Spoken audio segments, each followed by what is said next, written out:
One was shot at point-blank range. A victim was shot here in the head, while another was ambushed while he slept inside his house. Police say it was in this home where 18-year-old Zion Brown was shot. Foolio's gang, KTA, has been taking some huge L's in the Jacksonville gang war with rivals ATK. The rapper's affiliates have been falling like flies, much to the delight of ATK, who have been celebrating and even dropping viral music videos dissing their dead ops. Well, in this video, we take a closer look at the Foolio's deadliest shooters and their sad stories in the ongoing gang war. Rico Osama. In the heart of Jacksonville, a city pulsing with the beats of aspiring artists, a tragedy unfolded that sent shockwaves through the community. On a day that began like any other, the west side of Jacksonville became the scene of a harrowing triple shooting, an event that claimed lives and left the city in mourning. Among the victims was a name well known in the local rap scene, Rico Osama, whose music echoed the streets he called home. He was a close affiliate to rapper Foolio. We're learning the name of the man who died in a triple shooting on the west side. We're told Julian House died in the Tuesday night shooting at a shopping complex off of Jamies Road. JSO says this was a gang-related shooting.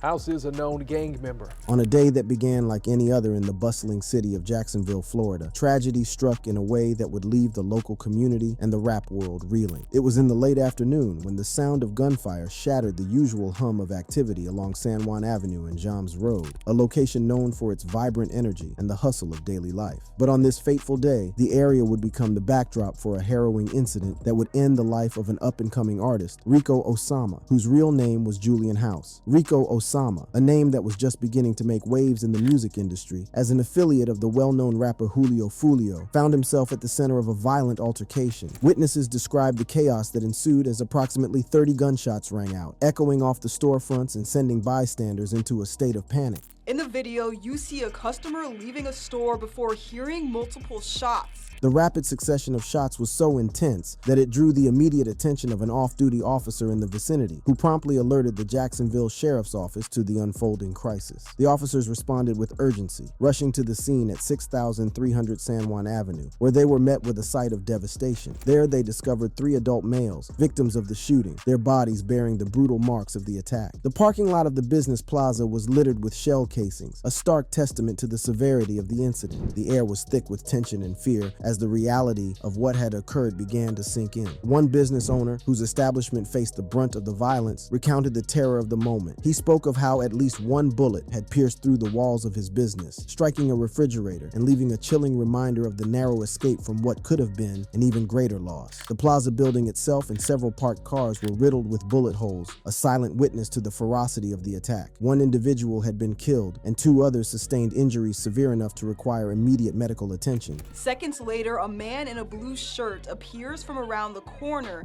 He looks to be shot and drops to the sidewalk before crawling to a nearby business. EMS is seen arriving moments later. The man is one of 2 people hurt and underwent surgery. The victims were swiftly transported to the hospital, where the reality of the situation set in. For one, it was the end of the road. For the other 2, a battle for survival as they underwent surgery, their conditions hanging in the balance. As the investigation commenced, details emerged of a lone shooter clad entirely in black who may have been involved in a foot chase prior to the shooting. This individual, believed to have fled the scene on foot, became the subject of an intense manhunt as authorities scoured the area for any sign of the perpetrator. Unfortunately, no one was ever arrested for the murder. Police said yesterday that the suspect ran from the scene and was wearing a mask. Sadly, pictures on his personal Facebook page show him with his newborn child, born the same month he was gunned down.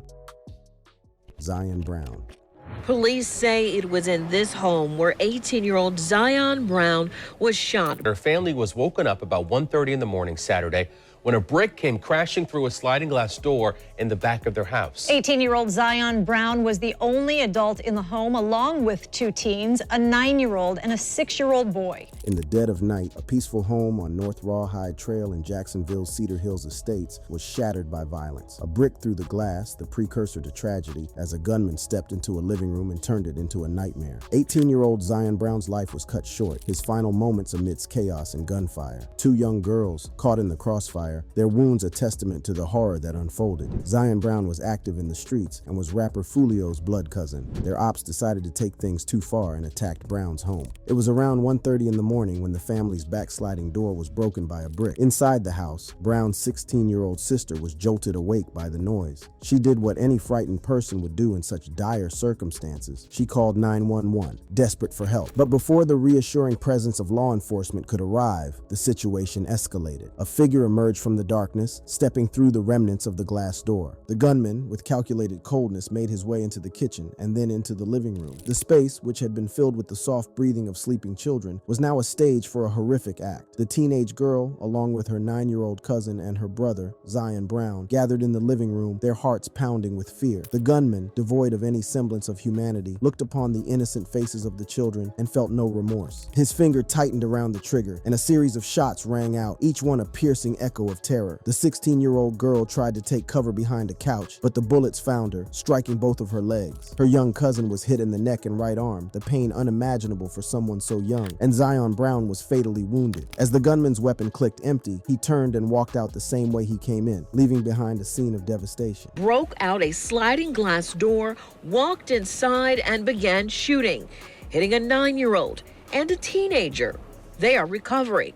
18-year-old Zion Brown died at the hospital. As the community of Jacksonville's Cedar Hills Estates awoke to the aftermath of the tragedy, the Jacksonville Sheriff's Office was already deep into the investigation of the triple shooting that had claimed the life of Zion Brown and injured 2 young girls. The detectives were determined to piece together the events that led to the senseless violence and to bring the perpetrator to justice. The investigation took a significant turn when the wounded 16-year-old girl, still grappling with the trauma and the bullets lodged in her body, provided a crucial piece of information. She knew the shooter, not just a face in the crowd, but someone she recognized as a Facebook friend and the boyfriend of one of her friends. This revelation steered the detectives in a new direction, and the name DeAndre Thomas surfaced as the prime suspect, a man with close ties to Foolio's main op, Youngin Ace. Today, police said DeAndre Thomas was the shooter. They charged him with murder. DeAndre Thomas, a 19-year-old student from Orange Park High School, was no stranger to the law. His past was filled with a series of arrests in Clay County, including drug possession and a string of burglaries, one of which involved the theft of a firearm. Despite his history, the gravity of the crime he was now suspected of was of an entirely different magnitude. The police, armed with this information, launched a manhunt for Thomas. Then on a Sunday evening around 8:30 near Butler Boulevard and Belfort Road, the search came to an end. DeAndre Thomas was arrested. He was charged with 1 count of murder for the death of Zion Brown and 2 counts of attempted murder for the injuries inflicted upon the 2 girls. However, the story didn't end with Foolio's affiliate's death, as Zion Brown's family were forced to move out of the house for fear of retaliation after Brown's sister snitched. The family has since moved out. Interestingly, the 9-year-old also told cops that the shooter was not alone and that he saw someone else in the kitchen during the whole ordeal. Since these 2 can be used as witnesses in the case against Thomas, it's no surprise that the family had to move.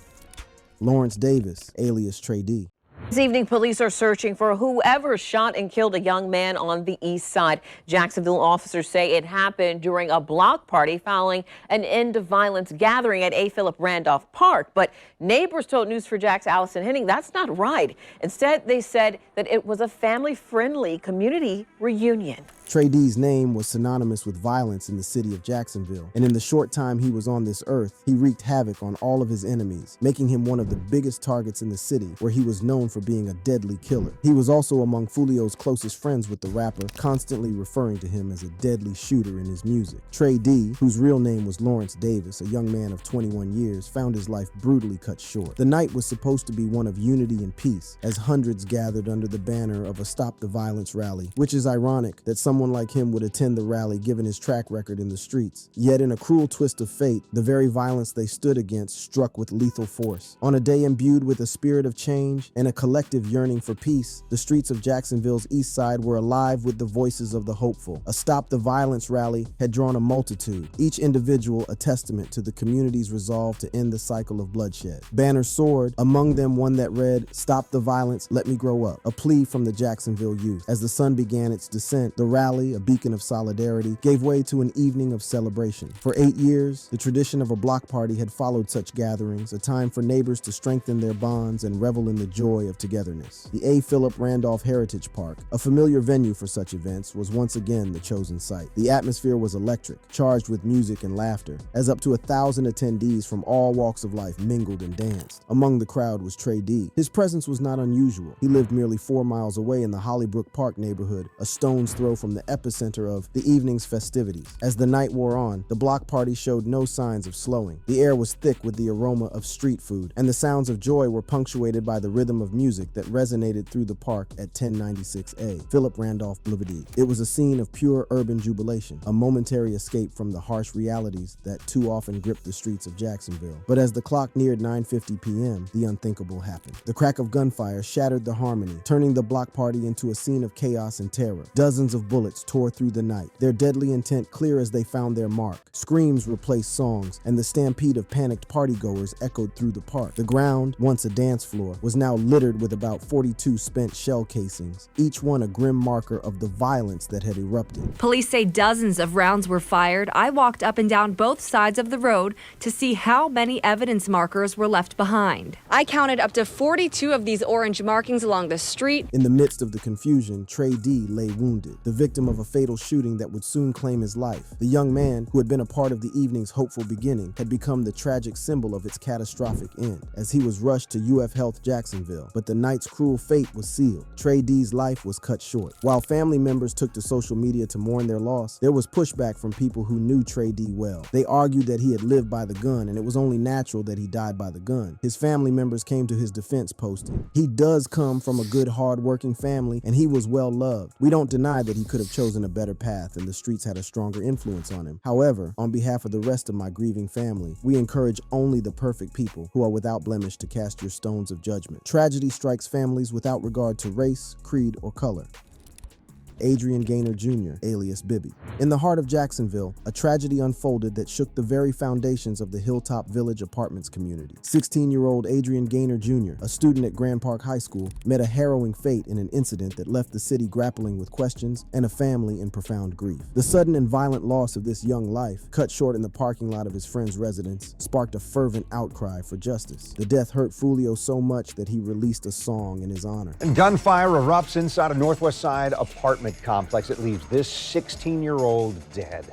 Neighbors say that the shooting sounded like a war zone. And while police have not released the victim's name, sources tell us it's Adrian Gaynor Jr. On February 25th, 2019, the Hilltop Village Apartments on West 45th Street became the scene of a crime that would haunt the residents for years to come. 16-year-old Adrian Gaynor Jr., affectionately known as Bibby to his friends and family, was found lifeless, the victim of multiple gunshot wounds. The area around the gazebo, where Gaynor had been spending time, was littered with dozens of shell casings from a rifle, tracing the path of his desperate attempt to escape his assailant. Witnesses reported a harrowing chase. They saw Gaynor fall, struck by bullets, as he tried to shield his head with his hands in a futile effort to protect himself. Last week, Gaynor's family learned Hakeem Robinson, also known as a rapper named Queso, was charged in her son's 2019 murder. According to the arrest warrant, it was Hakeem Robinson, alias Queso, who, in a cold-blooded act, approached Gaynor and shot him at close range in the back of the head or neck, even as the young teen continued to try to defend himself. The brutality of the crime sent shockwaves through Jacksonville, particularly within the tight-knit community of the Hilltop Village Apartments. Gaynor's death was not just a statistic. It was a stark reminder of the fragility of life and the presence of violence in everyday spaces. The gazebo, once a place of congregation and laughter, had turned into a memorial site where community leaders and family members gathered to hold a candlelit vigil in honor of the life so tragically cut short. The arrest warrant also revealed that Robinson had taken to social media after Gaynor's death, posting several photos and videos where he appeared to be bragging about the murder of Bibby. After the murder, investigators say Robinson posted several photos and videos bragging about Gaynor's murder. This brazen display of disregard for human life added another layer of horror to the case and further inflamed the community's grief and anger. And it seems Queso and his gang did more than brag about their hit on Bibby. As it turns out, they went as far as to disrespect his grave and dissed his relatives every chance they got. They tore up his grave, they spit on his grave, they urinated on his grave, they made fun of our rallies. or whatever. They made fun of us marching. They mocked us every chance that they got. With Queso still behind bars, it will be interesting to see what comes out of his trial. Bibby was not the Foolio affiliate that Queso was arrested and charged for killing. As it turns out, he was also charged in the death of Charles Quentin McCormick, alias Lil Buck. Charles Quentin McCormick, alias Lil Buck. First, a man was shot to death outside a strip mall on Merrill Road before the suspects dumped their stolen getaway car and broke into a woman's home, briefly holding her hostage. In the heart of Jacksonville, a city grappling with violence, the rap community faced a chilling silence as one of its rising stars, Charles Quentin McCormick, known to fans as Lil Buck, became another casualty in a string of brutal shootings. A victim was shot here in the head. Multiple people on scene telling me they heard at least 6 gunshots. It's a very sad scene out here. On a day that dawned like any other in Jacksonville, Florida, the usual hum of activity at Dames Point Plaza was about to be disrupted by an event that would send shockwaves through the community. It was late Wednesday morning when the sounds of gunfire pierced the air, a brutal reminder that violence can strike anywhere, anytime. Lil Buck, a 23-year-old man with dreams and aspirations in the rap music scene, was in the parking lot of the plaza. He was an up-and-coming artist in the local rap community, his music resonating with the raw energy and authenticity that spoke to the lived experiences of many. At approximately 11 in the morning, the tranquility of the day was shattered. An off-duty officer present at the scene witnessed a drive-by shooting that would claim the rapper's life. The assailants, with cold precision, gunned down the young rapper in broad daylight. The officer, trained for moments like these, sprang into action, giving chase as the perpetrator's vehicle sped away from the plaza. The chase was intense, the streets of Jacksonville becoming the backdrop for a pursuit that felt ripped from the pages of a crime thriller. The suspect's car, unable to evade the relentless pursuit, crashed nearby. 2 men emerged from the wreckage, their determination to escape leading them to commit a home invasion just a few blocks away. In a desperate attempt to evade capture, the men broke into a stranger's home, held the homeowner hostage and changed clothes, a terrifying ordeal for any resident to endure. Their escape plan involved a getaway in a red or orange Dodge Charger or Challenger, a vehicle that would later become a key piece of evidence in the unfolding investigation. The search goes on for these 2 homicide suspects seen in this video running through a backyard in Arlington.